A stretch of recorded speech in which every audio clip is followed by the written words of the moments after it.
ladies and gentlemen. Our next session for the day is Ecosystem Roadmap 2.0, powered by SIDBI. To kickstart the session, I'd like to call upon stage Mr. Vinod Keni, Thai Mumbai board member, Thai FinTech SIG chair and executive director, My CFO. Ladies and gentlemen, let's welcome Mr. Vinod Keni. Welcome, sir. Pleasure having you. Over to you, sir.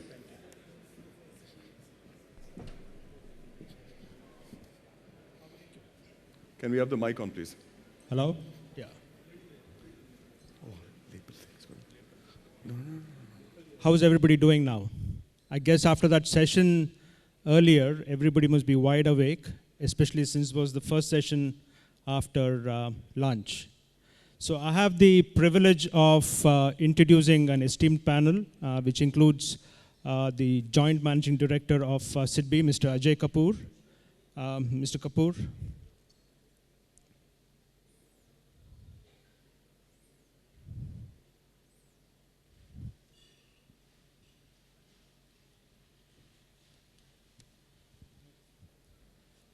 So Mr. Kapoor is the Joint Managing Director of SIDBI. He used to also be the Managing Director of SIDBI Venture Capital earlier. SIDBI provides startup assistance, financing to various startups and across the board, including private venture capital, venture debt.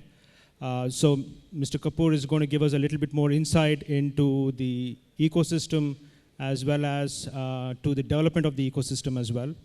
I have Miten Mehta. Miten is the Spinta Global Accelerator.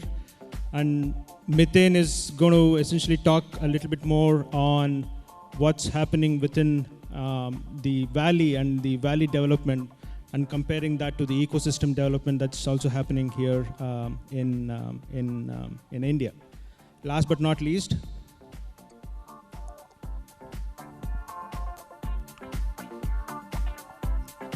so Nishant, DSK Legal. So Tushar is going to essentially also talk a little bit more on some of the legal aspects as well as some of the challenges that startups have, especially when it comes to sort of going out and raising capital as well. So before I get started, let me ask, how many of you really know what SIDBI really does? Show of hands. Anybody? Seems like a very quiet crowd. So there's some who know about it. So SIDBI runs its own venture fund. SIDBI is also the fund of funds which essentially runs the government of India's 10,000 crore fund of funds as well. They have been backing and committing capital to domestic venture funds for a fairly long period of time. They also provide venture debt. They also provide debt to startups and early stage companies as well. And in addition to that, they also now have this portal and this ecosystem where they connect startups to various investors and provide all kinds of support services to the startups as well. So, Mr. Kapoor, a brief introduction and a little bit more on the SIDBI's work and where do you see SIDBI's role in the startup ecosystem and the development of the ecosystem. Thanks, Mr. Kenny. I think no surprise that SIDBI name does not connect so well because we are, you could say, the apex institution which deals with MSME per se. We are a development financial institution whose mandate is the overall ecosystem for micro, small and medium enterprises. But I think within that there are separate segments, and one of them is the innovation-led businesses. So we were set up in 1990, so we've completed we would be completing 27 years, another month. And as regards this system is concerned, the ecosystem for startups, well, the journey started in India in 1989 when the first venture funds were set up, Gujarat Venture Fund, ICICI Venture Fund, and a few others, including, I think, Canara Bank. Many of them are still around. Throughout the 90s, we also, from SIDBI, tried to establish the practice of venture capital in-house as well as a number of local funds. But many of these funds did not turn out to be, I would say, suboptimal. And the turnaround happened in the early part of the century when we had internet-based businesses coming up, a lot of money came and a lot of big stories happened. But unfortunately, a big, explosion also happened and many of the funds got wiped out. 2002 onwards, we saw a major growth in the private equity space. Most of the funds did quite well there. So we've been seeing cycles. I think past that, we had then again, post the meltdown of 2007-8, Lehman crisis. So India also, we had subdued growth. So many of the funds which came later, we've seen them not being able to close. But it's in the last couple of years that we have seen the innovation financing, and particularly through startups, really coming to center stage. And the reason for that is very simple, that the model for India to grow consistently at, let's say, 8 to 9% in the future is going to depend not through massive manufacturing infrastructure which would come. Yes, manufacturing needs to grow, but sustained growth will come, and if it has to be non-inflationary, then more so through establishment of large number of innovation-led enterprises. The government realizes that, and that's why we've had this, phenomenal startup action plan, which was announced by no less than Prime Minister Modi on January 16th last year. So I don't want to make it a long story, but just want to tell the audience here that thanks to this, we who have been investing into funds, so we have over the period invested into almost 118 funds, 118 venture capital funds, primarily for investing into MSMEs or into startups. We have seen massive growth in the number of fund managers which have come up, and more so in the first time funds. So earlier we've been seeing the same fund managers coming after 5-6 years that we did this fund, which did okay, and now we need more funds. I think last 2 years we have seen almost 30 new teams, new fund manager teams which have come. In the current year alone, I think more than 17 fund manager teams which have come to us where we have approved investments, and this continues to happen. And these are teams which are not looking at Series B, Series C. These are seed, early stage investors. So in fact, the fund size, what is important is coming down, because more and more people want to catch them young, catch the startups at the younger phase.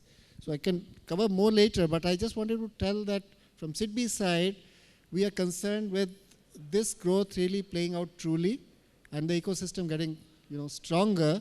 So as we go, we would like to also cover about the other things which you said about, for example, the importance of venture debt, which we are trying to create a market.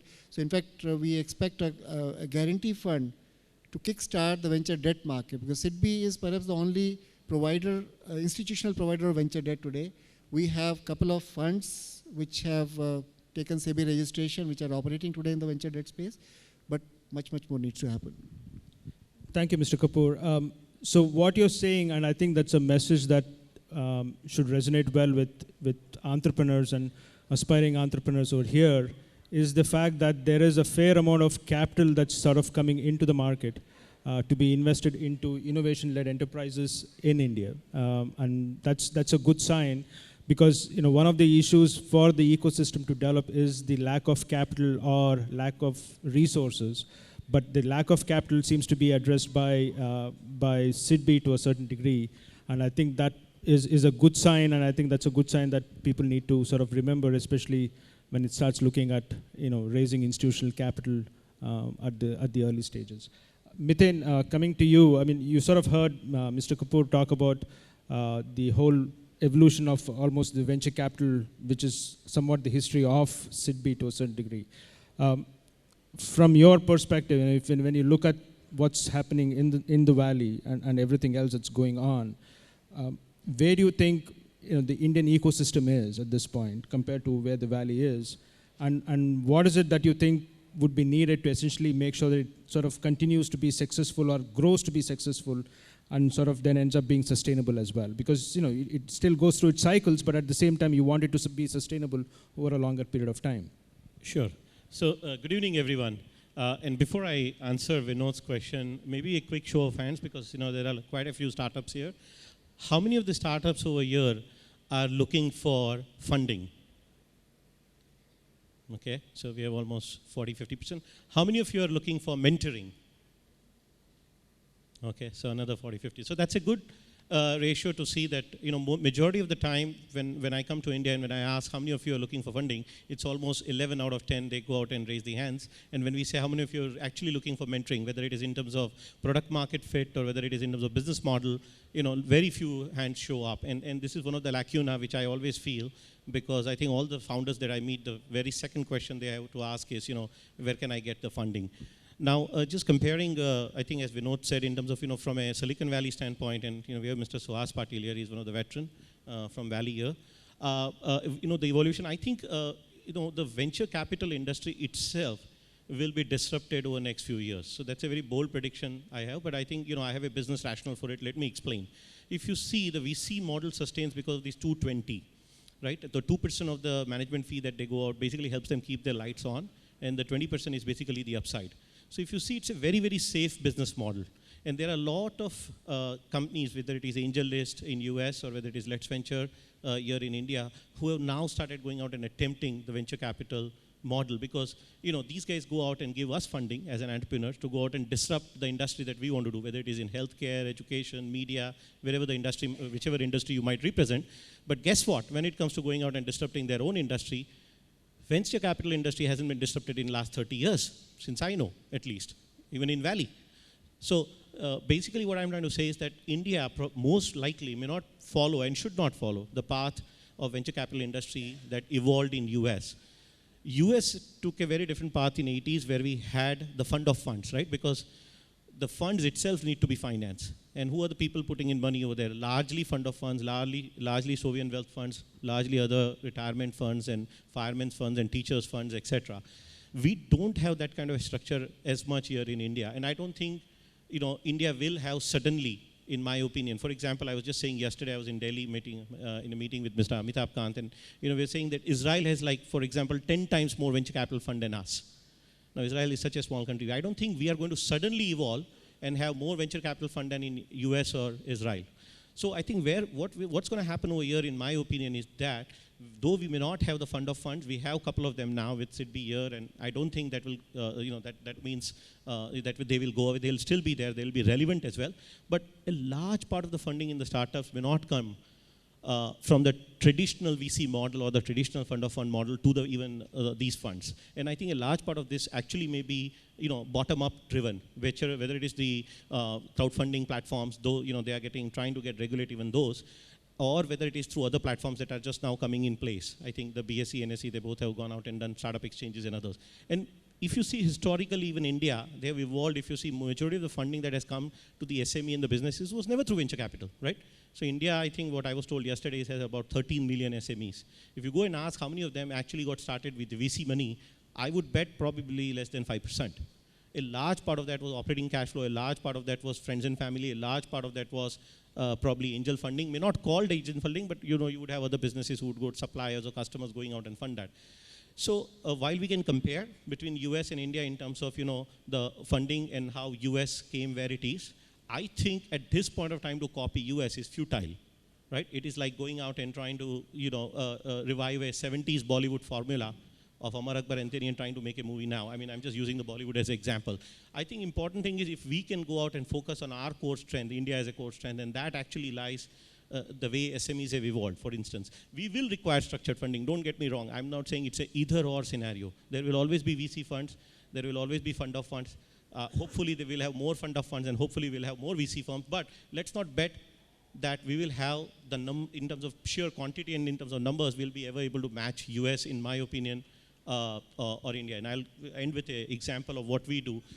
So, I represent as a co-founder of Spinta. We are the first cross-border global accelerator. And this is relevance to your question, which is I would like to bring an example of how we fund companies. So we were the first cross-border. What does cross-border mean? Essentially, you could be sitting with an idea in Mumbai. You could be designing your product in Singapore. You could be developing your product in Bangalore. You could be testing your product in Pune. You could be raising money for that product in Silicon Valley, and you could be launching the product in New York. Now, this supply chain of innovation is broken. You can't do this today because there are no such cross-border accelerators with their own presence in those markets which allows you to do that. But guess what? All of you who are carrying this smartphone, the supply chain for this hardware industry exists. There are almost 700 parts coming from 40 different countries getting assembled in China and then getting sold in US, right? So this kind of an efficient supply chain, if it exists for phone, why can't it exist for digital services? Why can't it exist for software? Why can't it exist for apps?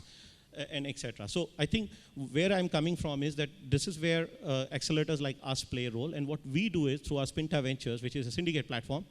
Now, how a syndicate is different from, for those of you who may not be familiar with the syndicate model, is syndicate typically don't charge 220. So we don't charge a 2% fee or a 20%. We basically are pulling of funds of interested investors who want to invest in a certain domain specific or a certain startup, and they come together and they invest in that company. So we run this both in Silicon Valley on Let's Venture, and we run also this on, in AngelList in Silicon Valley and Let's Venture in Bangalore. And I feel more and more, and we did about 24 deals last year. So I can tell you that there are going to be more and more, and we are not unique. There are like 200 of syndicates already in Bay Area, and I told in Bangalore there are almost 20 of them that exist. So we're going to find more and more such alternate fundraising structure which are going to come bottom up rather than the top-down model which US has followed. No, I agree, and I think the venture capital, and this has been an academic debate that's been going on for a long time, right, as to whether the venture capital model really works and it doesn't work. And that's a discussion that will probably take a lot more time than we have allotted here, and I'm sure we'll pick that up again. Tushar, sort of moving on to you, I mean, if, in terms of the ecosystem that we now have or that needs to get developed, and it's now starting to develop, one of the key areas there is some of the support resources that the entrepreneur and the startups need, in addition to the capital. But then capital is an important aspect, but in addition to that, there's a whole bunch of other things. So you were talking about some of the key challenges and some of the issues that entrepreneurs need to also face, but things that could actually be complementary to some of the things that venture capital funds and accelerators actually now provide. Talk a little bit more about that, please. Yeah. I think we should pick up a little bit of the exciting talk that we heard before us, and where there was this candid discussion about, isn't the company the entrepreneur, isn't the entrepreneur the company? Absolutely, yeah. To me, that is the place that you need to begin, and that's the place that you need to separate yourself. See, I mean, but then it's an interesting conversation, right? Because it's almost like it's iconic, right? You get to a certain stage where it's very hard to distinguish the individual and the company. Absolutely. Right? Absolutely. But so, in some, you have to take a step back, and in some situations, there's still two distinct, entities or two distinct personalities. Absolutely. If you're looking at making yourself attractive to investment of money which is not your own, you need to start looking at yourself as an enabler, as a trustee, who is going to be providing and delivering on the promises that you make out. We heard two sources of investments here. We heard a domestic source of investment, the fund of fund who's already funding 30 funds who are going to be out there looking at SMEs for exciting opportunities for funding. We're talking about strategic funding, which is different. Oh, sorry, 30 is the new funds. The total number of funds is almost 75. Yeah, okay. That actually increases the challenge and complexities. We're looking at so many individual funds looking for opportunities of making the investments. We're looking at interesting models coming at global, across the border investors coming together and believing in an idea. How are you putting your house in order? And which is where compliances, making sure transparency, governance are the kind of things that an entrepreneur thinks about, and which is where I started by saying that the entrepreneur needs to start segregating himself. He has brought an idea to the fore, but he wants the idea to go beyond him, which is the reason why he has made himself into a company. He is now wanting to go beyond his own means, make it bigger, and therefore attract investment from investors who are ultimately the funds who are ultimately going to be answerable to their own investors. So how are you looking at putting your governance structures in place, putting your compliance procedures in place, making sure that when you're making yourself attractive and presenting you're making out a case for an investment, are you creating pitfalls for yourself which are ultimately going to hit your valuation? Because every most non-compliances and most non-transparencies translate into a risk for an investor committee. That risk gets allocated a number and a percentage of discount. So if your venture is say worth $100, there would be a 10 percentile discount that the investing committee could probably apply to you, because you know what? These guys have really not positioned themselves in a transparent way. They're not really complying. They're creating risks for their own businesses, which may come back and bite. Once I'm an investor in this company, maybe my directors are going to get notices from tax authorities or from authorities who will chase the company and me sitting on the board. The issue becomes, you move away from the exciting idea that the entrepreneur identified himself and the company with, and it becomes about what is the risk that the capital starts carrying, particularly at an early stage.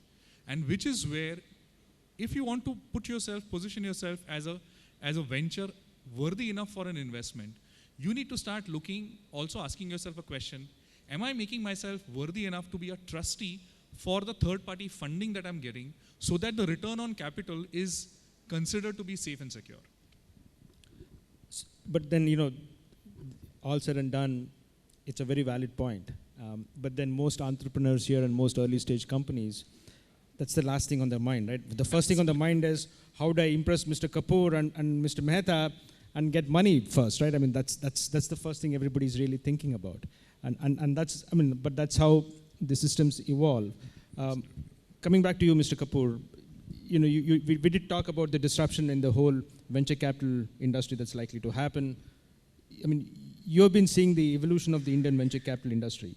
But then it's not just venture capital, right? I mean, one of the things that we all talked about is the fact that venture capital is not the only source of financing that's available to an early stage company or to a startup, right? There's debt, there's friends, family, and fools, there's angels, there's a whole bunch of other things as well available. So from that perspective, give us a little bit on the other sources that you see are also coming. But then from your own perspective, and at least from SIDBI's perspective, the kind of disruption that you've also seen, I'm sure you're also seeing some of that disruption, just like Let's Venture that's already out there, and it's starting to make waves. Indian Angel Network that I'm part of, which is also sort of being there for a while now and has its own fund. So from that perspective, disruption that's also happening there, and that disruption which is sort of very local and localized to the Indian context.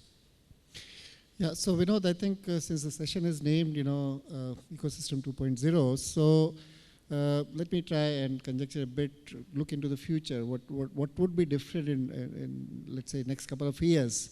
So one is that the demand and supply is getting flipped now, because the funds which have got committed by SIDBI in the current year or in the last 18 months, many of them have achieved closure, and many of them are going to achieve closure in the next 6 to 8 months' time and start investing. So the number of fund managers looking for quality deals is perhaps going to be like never before. So that is one. So that's a good sign. That's a great sign. So demand supply suddenly, instead of possibly you may see investors queuing up to the startups rather than startups queuing up to the investors.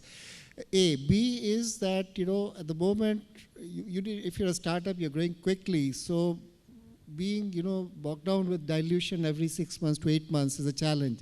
And that's why kickstarting, venture debt as a market, like US has a strong venture debt market. So it helps you to raise money between the rounds, between two rounds of equity. So that is, for the first time in India, is emerging as a very, very viable option. So I'll talk of ecosystem India. I'm not concerned so much about the US system or the China, because they're also doing many things.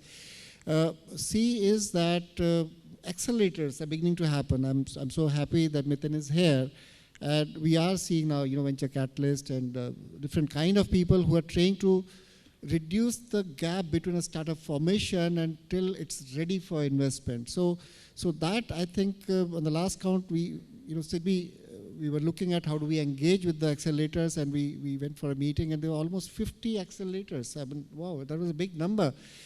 I never thought that they're coming up so fast and in such big numbers. Similarly, angel, chains. So earlier it was one angel chain, then we saw 2, and now I think it's already 8 or 9, and every time I hear about a new chain coming up. So the way it's going, perhaps, and the angel chains are showing good results. They're proving to be a good, pipe for the Series A investors, and they bring a lot of mentorship. They bring a lot of value. So I think the shrinkage, I'm not too sure about finance, how it flows from where, but the time between a startup maturing to a stage where it can start attracting serious investors, I see that shrinking thanks to these pieces getting filled in. Apart from that, I think our SIDBI Startup Mitra kind of portals, there are others also, even DIPP is setting up a big portal called Hub, Startup Hub. So where already say 4,500 startups have already got listed or got registered on our portal, and there are almost 80 funds, 80 investors who are connecting with them. They have picked up over a couple of hundred of them for investment out of that. Incubators are already there. Perhaps we're trying to see that the mentorship, how do we bring that into mainstream? So perhaps the ecosystem 2.0 is going to be more transparent to the startups. Which mentor do we trust? Is there an accreditation possible? So our endeavor is to see how does a startup choose? How does a startup choose the right partner? So I think that is something I see that coming. Yes, Let's Venture is making waves, and so are a couple of other online platforms, and SEBI is really grappling with that, because that's at the moment this market so far regulations have not been defined for Let's Venture kind of players. So crowdfunding may happen in 2.0 times once the regulator figures out how do we make this a trustworthy marketplace. But I think more than anything else, the investor profile is changing for good. So we have a lot of corporates who have come in. We have a lot of incubators which are private and which are doing well, which are for-profit incubators. Earlier we had just social incubators or science and technology-based incubators.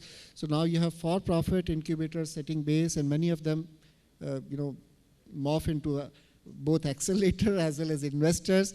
And serious money is being thrown in by the government through. You're going to see some, very, very, interesting.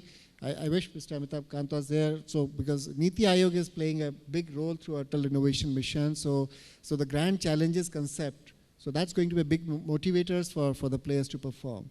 So I think in the end, it's going to be about good stories. So Miten mentioned about Israel. So you go to Israel21c.org. So you have list of top 100 startups listed there.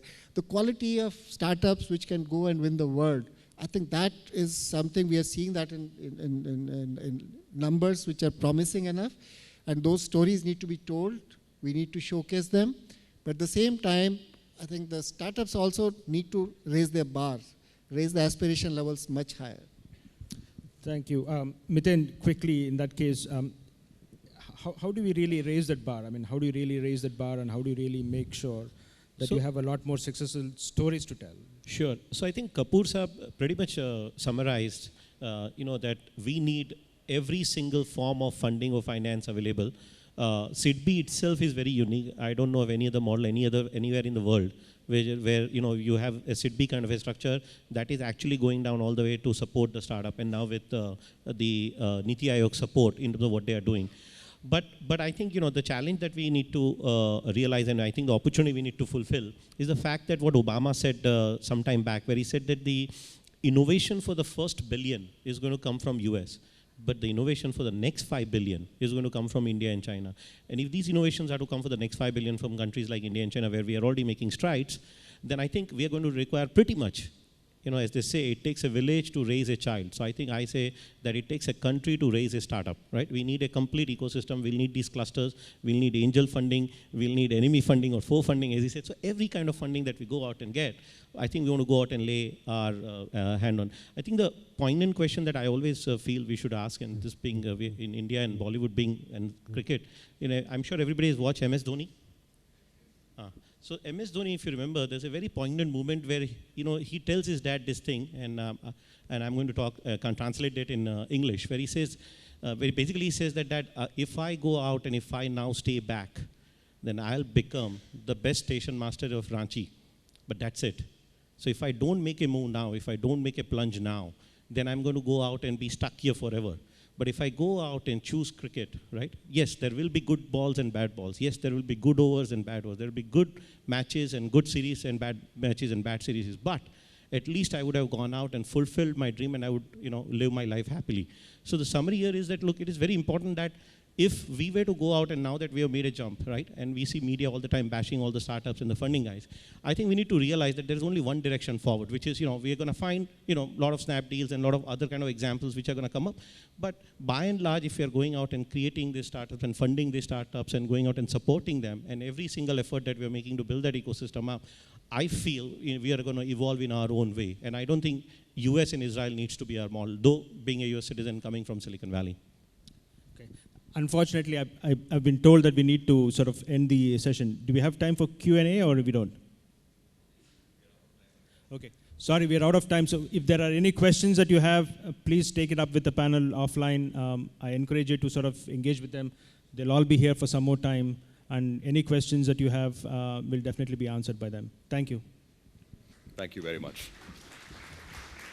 Thank you very, very much, gentlemen. Please stay with us on the stage. This was the Ecosystem Roadmap 2.0. The moderator for the same is Mr. Vinod Keni.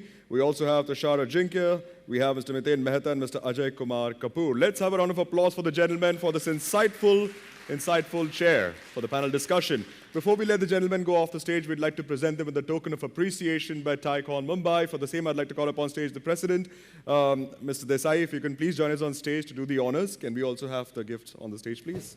Thank you. If we can have them here. Thank you very, very much. Here you go, sir.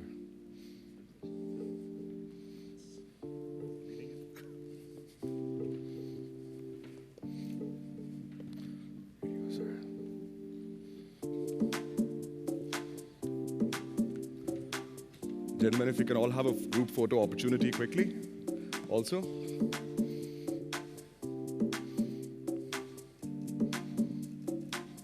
Yeah, also as a ritual, if I can quickly please take a photograph for Twitter, that'll be great. Thank you very much.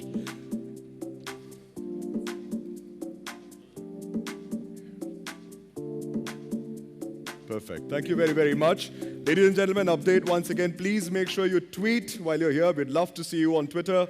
The Twitter handle, of course, is Tycon Mumbai and also Ty Mumbai. And also, the hashtag is Tycon Mumbai 2022. That's TIECON MUMBAI 2022. Make sure you do that.